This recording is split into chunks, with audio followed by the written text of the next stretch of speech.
En juillet 2021, alors que le refuge pour animaux du comté de Riverside en Californie était débordé par la vague nationale d'abandon consécutive à la pandémie, un appel d'urgence bouleversa le quotidien déjà tendu de Marlène Gutiérrez.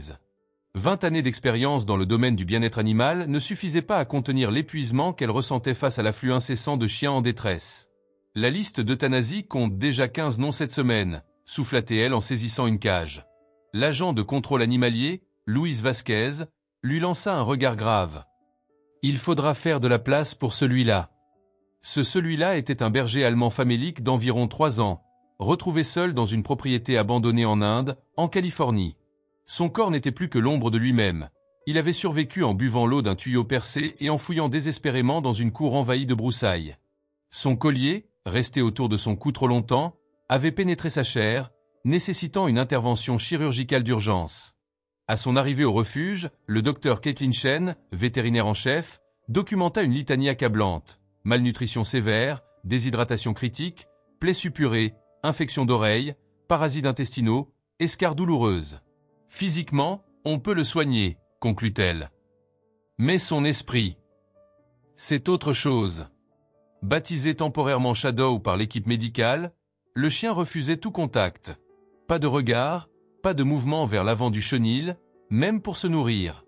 Il tremblait à la moindre tentative d'interaction, restait tapi dans un coin comme s'il espérait disparaître. Kelsey Martinez, la comportementaliste du refuge, tenta de l'approcher à 3 reprises sans succès. « Il est complètement fermé », dit-elle, inquiète. 2 semaines passèrent ainsi. Shadow ne mangeait que la nuit, lorsqu'aucun humain n'était présent. Les caméras le montraient tournant en rond, anxieux, dans un silence nocturne étouffant. « On arrive au bout », admit Marlène lors d'une réunion du personnel début août. Si aucun refuge spécialisé ne se proposait d'ici vendredi, une décision irréversible serait envisagée. Le jeudi, la veille de cette échéance fatidique, Kelsey tenta une dernière approche. Au lieu d'entrer dans le chenil, elle s'assit par terre dans le couloir, dos au mur opposé, un roman à la main. Elle lut à voix haute, calmement, pendant près d'1 heure, sans adresser un mot au chien. Quand elle se leva pour partir, quelque chose la figea. Shadow, toujours recroquevillé, avait les yeux braqués sur elle. Un regard. Le premier depuis son arrivée. « Donne-moi 48 heures de plus », implora-t-elle. Il y a encore quelqu'un là-dedans. Le lendemain matin, un événement inattendu allait tout changer. Claire Winslow, 34 ans, physiothérapeute à l'hôpital Eisenhower, venait simplement déposer d'anciennes serviettes et couvertures. Un geste hérité de sa mère, ancienne bénévole au refuge. En plein divorce et fraîchement installée dans un petit chalet de location à Palme déserte, elle n'avait aucunement prévu d'adopter un chien. Mike Russell, superviseur du week-end, lui proposa malgré tout une visite rapide. Claire accepta. Les zones d'adoption bourdonnaient de vie, des chiots remuants, des adultes joueurs, tous cherchant désespérément un regard, une main, une voix. Claire souriait, offrait quelques caresses, mais aucune connexion ne naquit. « Ce sont nos candidats à l'adoption », expliqua Mike. Les autres, dans l'aile du fond, sont en soins ou en rééducation comportementale. Claire demanda à voir quand même. Ma mère adorait les cas difficiles. Mike l'avertit, ne pas trop s'approcher des grilles, certains chiens restaient craintifs, voire agressifs. En parcourant les allées, il décrivait chaque pensionnaire. Un chien en convalescence, un autre en traitement contre la dirophilariose, 2 chiots rachitiques en phase de renutrition. Puis ils arrivèrent devant le chenil de Shadow. « Voici notre cas le plus dur », murmura Mike. Il est ici depuis presque 3 semaines. Toujours recroquevillé dans le coin. On espère qu'un groupe de sauvetage aura les ressources pour tenter quelque chose. Claire s'arrêta. Dans l'ombre du chenil, 2 yeux ambrés l'observaient. Quelque chose la happa, sans explication. Elle s'assit par terre, en tailleur, dos contre le mur, dans un écho involontaire au geste de Kelsey la veille. « Qu'est-ce que tu fais » demanda Mike. « Je ne sais pas » répondit-elle simplement. « Je veux juste rester là quelques minutes. » Mike, interpellé, consulta sa montre. « Je dois faire la tournée des médicaments. Je reviens dans un quart d'heure. » Claire ne bougea pas. De temps à autre, elle consultait son téléphone, mais son attention restait sur Shadow. Le chien ne quittait pas son coin, mais ses yeux ne cessaient de la suivre. Puis, à peine perceptible, un frémissement. Shadow desserra légèrement sa posture, comme si un poids invisible venait de se relâcher d'un millimètre. Quand Mike revint, elle était toujours là. Un changement?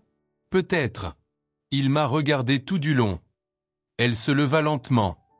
Je peux revenir demain? Mike, interloqué, hocha la tête. Ses cas prenaient des mois. Claire s'en alla, mais avant de tourner le coin du couloir, elle jeta un dernier regard. Shadow avait bougé, observant son départ avec curiosité. Quelque chose d'inexplicable venait de commencer. Le lendemain matin, Claire arriva au refuge avant même l'ouverture. Cette fois, elle était venue préparée. Une chaise pliante, un livre et une petite enceinte Bluetooth diffusant une douce musique classique, un outil qu'elle utilisait parfois avec ses patients les plus anxieux. À la réception, Kelsey l'accueillit avec un sourire mi-surpris, mi-intrigué. « Je n'étais pas sûre que tu reviendrais vraiment, » dit-elle. « Moi non plus, pour être honnête. Mais je n'ai pas arrêté de penser à lui. » Kelsey la conduisit vers le chenil. Shadow était là, immobile, tapi dans son coin habituel. Mais lorsqu'il aperçut Claire, un léger mouvement se produisit. Ses oreilles se dressèrent à peine, captant le son de sa voix, un signe subtil mais significatif. Claire installa sa chaise à environ 2 mètres du grillage, en biais, pour éviter toute confrontation directe. La petite enceinte diffusait un morceau lent de Debussy, presque imperceptible. Elle ouvrit son livre, lut à voix haute quelques paragraphes, puis se tut, simplement présente. Pendant plus de 3 heures, elle alterna lecture, silence et chuchotement doux, parlant de sa journée, du temps, de son roman, sans jamais chercher à forcer l'interaction. Parfois, elle saisissait son ordinateur portable et travaillait sur ses dossiers médicaux, feignant d'ignorer le chien, tout en restant attentive au moindre frémissement dans le chenil. Vers midi, Kelsey revint, un sandwich à la main. « Il y a du nouveau ?» Claire hocha la tête. « Il s'est avancé au milieu, il y a environ 1 heure. Il me regarde. Mais il recule dès que quelqu'un d'autre passe dans le couloir. » Kelsey observa l'animal, il était effectivement plus proche de l'avant que jamais auparavant. « C'est énorme. Tu fais tout juste. Ne change rien. » Après le départ de Kelsey, Claire reprit sa place. Elle lui parlait doucement, sans chercher à attirer son attention, évoquant sa matinée, ses patients, sa fatigue, ses doutes. Elle ne cherchait pas à guérir Shadow. Elle vivait avec lui ce moment suspendu. Puis, peu après 14 heures, un changement radical se produisit. Shadow s'approcha lentement de la grille. Il ne la touchait pas, ne haletait pas, ne gémissait pas. Il se contentait d'observer Claire.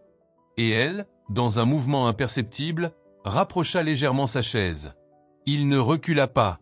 Kelsey et Marlène, attirés par le silence troublant de la scène, observèrent depuis le fond du couloir. « Il n'est jamais venu aussi près de la porte, » murmura Marlène.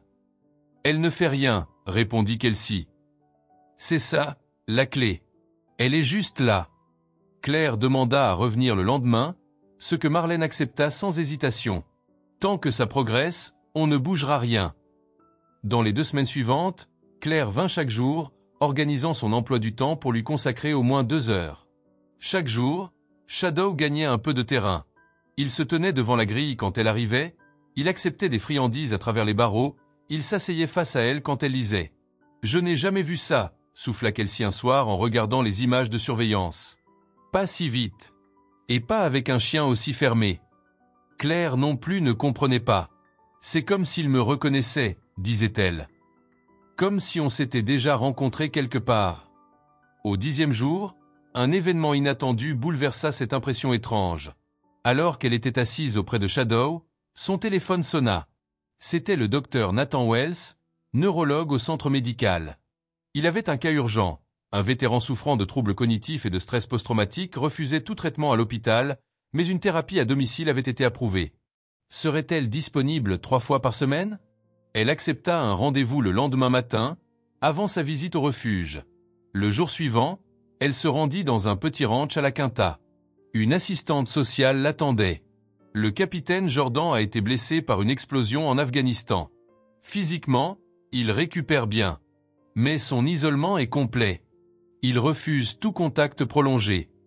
À l'intérieur, un homme d'une 30aine d'années l'attendait dans un fauteuil roulant, le regard méfiant mais lucide. Claire s'approcha lentement. « Bonjour, capitaine Jordan. Je suis Claire Winslow, votre kiné. » Il la fixa longuement. Puis dit, D'une voix rauque, « On s'est déjà vu, non ?»« Je ne crois pas, » répondit-elle doucement. « Je suis nouvelle ici. » La séance se déroula correctement. Jordan restait distant, mais coopératif. L'assistante sociale, surprise, confia à Claire. C'est la première fois qu'il accepte un contact prolongé avec un thérapeute. Ce n'est qu'en revenant au refuge l'après-midi que Claire remarqua quelque chose d'étrange. Elle portait les mêmes vêtements que lors de la séance du matin. Shadow, d'ordinaire calme, reniflait avec insistance le bas de son pantalon, ses chaussures, comme s'il y reconnaissait une trace. « Shadow a-t-il déjà été en contact avec des militaires ?» demanda-t-elle à Kelsey. Celle-ci haussa les épaules. « On ne sait rien de son passé. »« Pourquoi ?» Claire baissa les yeux vers le chien. « Juste une intuition. » 2 jours plus tard, Claire retourna chez le capitaine Jordan pour leur deuxième séance. À peine sortie de sa voiture, elle perçut des aboiements à travers les murs de la maison. Des aboiements puissants, désordonnés, presque paniqués. Elle s'arrêta, attentive, son cœur accélérant. L'assistante sociale l'attendait à l'entrée, visiblement secouée. « Mauvaise nuit », souffla-t-elle. Il a refait des cauchemars.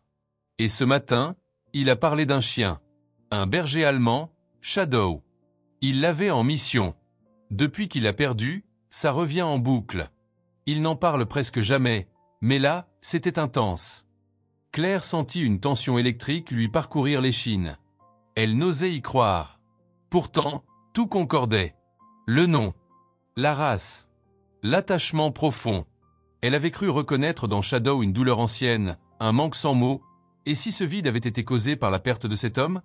À l'intérieur, le capitaine Jordan attendait, silencieux, assis dans son fauteuil roulant près de la fenêtre. Il semblait différent de leur première séance, plus tendu, le regard plus dur, comme s'il s'était muré dans un souvenir douloureux. Claire s'approcha lentement. « Bonjour, capitaine Jordan, » dit-elle doucement. Il leva les yeux vers elle, l'air intrigué. « On s'est déjà vu ?» Elle sourit doucement. « Non. Je suis revenu pour continuer la rééducation. » La séance fut professionnelle, mais tendue. Il répondait aux exercices, suivait les consignes, mais son regard semblait ailleurs. Claire, incapable de se concentrer totalement, hésita longuement avant de poser la question qui la hantait. « Ce chien. Shadow. Vous étiez proche ?» Jordan tourna lentement la tête. Il se crispa. Shadow était plus qu'un chien. C'était mon binôme. Il flairait les explosifs. On était ensemble depuis presque 2 ans. Il comprenait mes gestes avant même que je les fasse. Il marqua une pause, les yeux perdus dans un coin de la pièce. Lors de notre dernière mission, une explosion. J'ai été évacué. On m'a dit plus tard qu'il avait disparu. Fuite, panique. Personne ne l'a retrouvé. Claire l'observait en silence, le souffle suspendu. Il avait une cicatrice ? demanda-t-elle soudain, le ton volontairement neutre. Jordan plissa les yeux. Épaule droite. Une vieille blessure, lors d'une patrouille où il m'a protégé. Pourquoi ? Elle prit son téléphone, chercha une image dans sa galerie. Shadow, en retrait dans son chenil, les yeux ambrés tournés vers elle, et cette fameuse cicatrice, à demi dissimulée par le pelage. Elle la lui tendit. Jordan prit le téléphone. Un long silence s'installa. Son regard scrutait chaque détail. Ses mains tremblaient légèrement. Ça pourrait être lui. Il est dans un refuge, expliqua Claire, la gorge serrée. Très traumatisé. Personne n'a pu l'approcher, sauf moi. Il ne me quitte pas des yeux quand je suis là. Il me renifle, surtout mes vêtements quand je sors de chez vous. Il réagit comme s'il te connaissait déjà. Non, murmura Jordan. Pas possible. Il était en Afghanistan. Les chiens militaires sont parfois rapatriés, blessés, réformés. Celui-ci a été abandonné en Californie après avoir été manifestement maltraité. La piste est floue, mais tout concorde. Jordan fixa de nouveau la photo. Si c'est lui. Il ne termina pas sa phrase. Mais dans son regard, une lueur venait de s'allumer, lueur d'espoir, fragile mais vive. Claire prit une décision. Viens avec moi. Ce soir. Le refuge nous autorise une rencontre privée. On doit en avoir le cœur net. Le soleil commençait à décliner quand Claire gara sa voiture à l'entrée latérale du refuge. À l'arrière, Jordan observait silencieusement les bâtiments. Kelsey les attendait. Il est dans la salle de rencontre. L'endroit est calme. S'il montre des signes de stress, on interrompt tout. Claire hocha la tête et aida Jordan à s'installer dans son fauteuil. Puis elle le guida dans le couloir. Arrivée devant la porte, elle se tourna vers lui. « Tu es prêt ?» Il inspira profondément. Autant que possible. Claire ouvrit lentement la porte. Shadow était là, au fond de la pièce. Couché. Immobile. Il leva à peine les yeux. Jordan resta silencieux un instant. Puis il prononça un mot, un seul, sur un ton sec, formel, militaire. « Attention !» Le berger dressa soudainement la tête. Ses oreilles pivotèrent. Son corps, d'abord figé, se tendit. Son nez s'activa frénétiquement. Il scrutait l'homme en fauteuil. « Shadow !»« Viens !» dit Jordan d'une voix brisée. Et ce fut comme une digue qui cède. Shadow bondit, traversa la pièce, se jeta sur Jordan, le bousculant presque. Il pleurait, gémissait, léchait son visage, son cou, poussait son museau contre sa poitrine. Jordan l'entoura de ses bras, enfouissant son visage dans sa fourrure. Ses épaules tremblaient. Kelsey, émue aux larmes, chuchota à Claire, « On a notre réponse ». Les jours suivants furent consacrés à comprendre comment un chien militaire avait pu réapparaître dans une maison abandonnée. Grâce au contact de Jordan, la chronologie se mit lentement en place. Après l'explosion, Shadow avait été retrouvé blessé, envoyé aux États-Unis, puis jugé inapte au service. Il avait été confié à une organisation civile, mais son parcours ultérieur demeurait flou. Plusieurs foyers, peut-être. Puis l'abandon. Mais l'essentiel n'était plus là. Shadow avait retrouvé son maître. Les retrouvailles entre Jordan et Shadow furent un point de bascule. Mais loin d'un simple miracle, elles marquèrent surtout le début d'un lent processus de reconstruction, pour eux deux. L'un comme l'autre portaient les séquelles de leurs blessures, physiques, psychologiques, invisibles aux yeux des autres mais profondément ancrées. Et c'est Claire qui allait devenir le lien discret mais essentiel de cette renaissance. Elle continua à venir régulièrement. Officiellement, c'était pour assurer la kinésithérapie de Jordan. Mais peu à peu, les rendez-vous prirent une forme nouvelle. Shadow, désormais installé chez Jordan, ne quittait jamais son maître. Lors des séances, il restait à ses côtés, attentif à ses mouvements, flairant chaque tension, poussant parfois doucement le bras de Jordan pour l'encourager à terminer un exercice difficile. « Il reprend son rôle », observa Claire un jour après une séance. « Il fait ce pour quoi il a été formé, accompagner, soutenir, veiller. » Jordan acquiesça. Il a retrouvé son but. Moi aussi, peut-être. La progression fut spectaculaire. En moins d'un mois, Jordan gagnait en mobilité. Son autonomie augmentait. Il restait debout plus longtemps, faisait quelques pas avec une canne dans la maison, commençait même à sortir dans la cour avec Shadow. L'envie de guérir, longtemps éteinte, était ravivée par la présence de son ancien partenaire. Shadow aussi changeait. Son pelage reprenait de l'éclat, ses muscles se redessinaient. Il se montrait toujours méfiant envers les inconnus, mais sa peur viscérale s'atténuait. Il dormait profondément, mangeait avec appétit, et parfois, dans le calme du soir, il posait simplement sa tête sur les genoux de Jordan ou Claire, cherchant la paix. Kelsey continuait de suivre Shadow à distance. « Son comportement est désormais logique », dit-elle un jour à Marlène. Être arraché à son maître au moment d'un traumatisme, c'est comme lui avoir arraché son identité. Ces chiens ne sont pas des animaux ordinaires. Ils vivent pour leur mission, pour leur lien. Le perdre l'a brisé. Le retrouver l'a sauvé. Grâce au programme Paix Forvet, le refuge officialisa le transfert de propriété de Shadow à Jordan. Tous les frais furent annulés. L'histoire fit la une du journal local. Très vite, des dons affluèrent. Un entrepreneur installa une clôture sécurisée autour de la maison.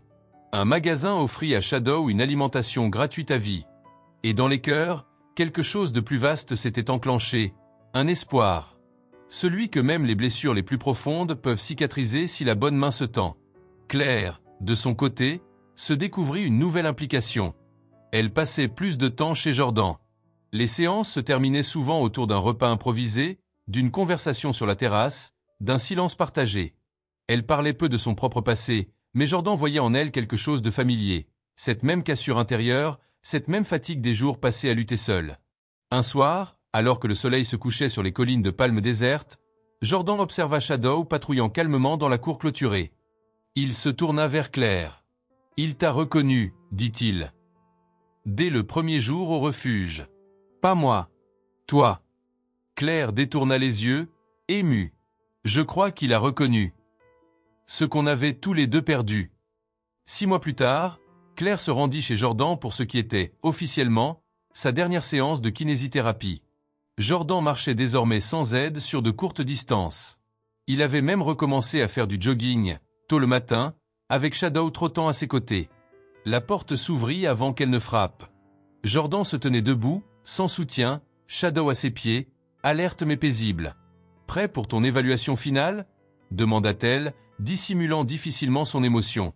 La séance se déroula à la perfection. Jordan atteignit tous ses objectifs. À la fin, il lui tendit une enveloppe. « Qu'est-ce que c'est ?»« Ouvre !» À l'intérieur, une lettre. Une offre d'emploi du nouveau programme de thérapie canine du VA à Palmes Désertes. Il recherchait un physiothérapeute ayant une expertise dans l'accompagnement des vétérans et une sensibilité au comportement canin. Claire releva les yeux.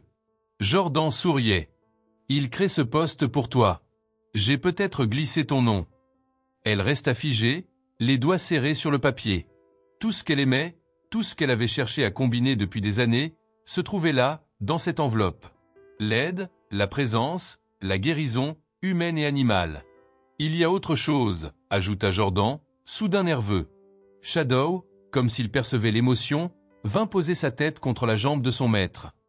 « Je me demande ce qui va se passer entre nous maintenant. Toi et moi. » Claire le regarda, le cœur battant. Il poursuivit, plus doucement, « Tu n'es plus officiellement ma thérapeute. Alors peut-être qu'on pourrait dîner, sans dossier médical, sans programme de rééducation. Juste. Nous deux. » Elle sourit, incapable de masquer sa joie.